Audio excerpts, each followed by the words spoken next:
Demande à quelqu'un, où est ta Bible?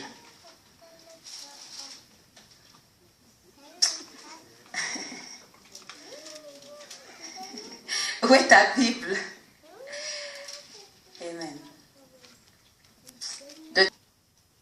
L'assemblée de Dieu, les gens de Moab devaient être exclus à perpétuité. Alors imaginez-vous, Ruth, en connaissant cela, a accepté quand même de suivre Naomi. Amen. Elle a accepté de suivre Naomi vers un peuple chez lequel elle savait qu'elle ne serait pas bien traitée, c'est sûr. Parce que lorsque vous lisez, nous lisons tout le livre de Ruth, tu vois qu'ils vont toujours la désigner. C'est Ruth la Moabite. C'est une étrangère. Non seulement une étrangère, mais la Moabite. La personne qui devait être exclue de l'assemblée de Dieu. Ce qui nous montre encore plus la grâce de Dieu. Que même une Moabite peut trouver la faveur devant Dieu. Jamais la naissance. Dieu ne regarde jamais comment tu as commencé ta vie. Hein? Mais c'est la noblesse de ton cœur. C'est quand tu vas apprendre à dire non au mieux. Pour pouvoir dire oui au meilleur dans le futur. Parce que lorsque tu dis non au mieux, ça ne veut pas dire qu'immédiatement le meilleur est là. Parce que tu peux dire non au mieux et attendre 10 ans pour pouvoir dire oui au meilleur. Tu peux dire non au mieux aujourd'hui, en 2014, mais le meilleur, tu vas le voir en 2024. Mais Dieu travaille toujours avec des gens de caractère. Avec des gens qui n'ont pas peur de s'attacher à lui et de s'attacher à lui fermement. Alléluia. Amen.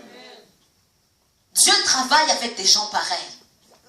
C'est des gens pareils dont nous avons besoin et dont Dieu a besoin pour le royaume. C'est des gens pareils dont l'Église a besoin. Alléluia. Des gens pareils.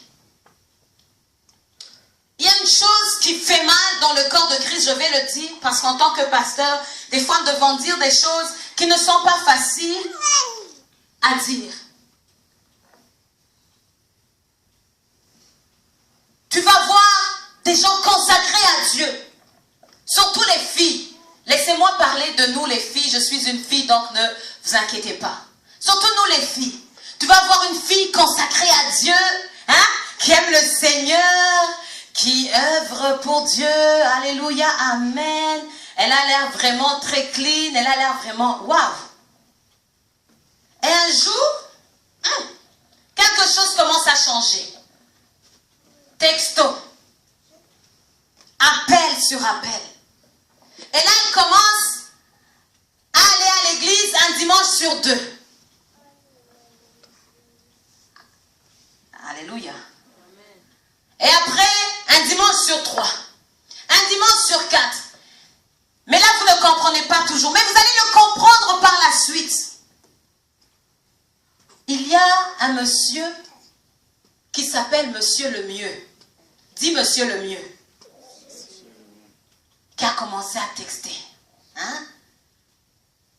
Qui s'intéresse à elle. Elle va tout laisser tomber. Elle va laisser tomber Jésus-Christ, le sauveur de son âme, pour dire oui à Monsieur le Mieux. Alors que si elle avait été persévérante, Monsieur le Meilleur n'allait pas tarder à arriver. Est-ce que quelqu'un peut dire Amen? Est-ce que ce que je dis c'est la vérité? Parce qu'on a ce que je dis n'est pas la vérité. Est-ce que ce que je dis c'est la vérité? Est-ce qu'on ne l'avons pas vu? Monsieur le mieux, des fois il vient habillé en costume, il est très beau, il est très clean, hein? Peut-être qu'il conduit une belle voiture. Et ta foi commence à chanceler à cause de Monsieur le mieux.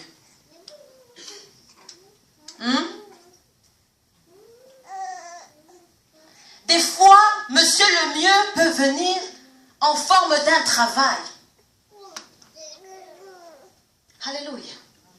Tu vas prendre un travail que tu vois ne va plus te permettre d'avoir une communion. Le temps, c'est des choses que nous voyons ici dans l'église, dans les églises locales à Montréal. Monsieur le mieux, beaucoup de fois vient en forme de travail. À cause du travail, toute ta implication à l'église, tout ce que tu faisais pour le Seigneur, fini, terminé. Alors que si tu avais attendu quelques secondes, quelques jours, quelques mois, quelques années, Monsieur le meilleur allait arriver. Alléluia. Est-ce que vous êtes d'accord avec moi?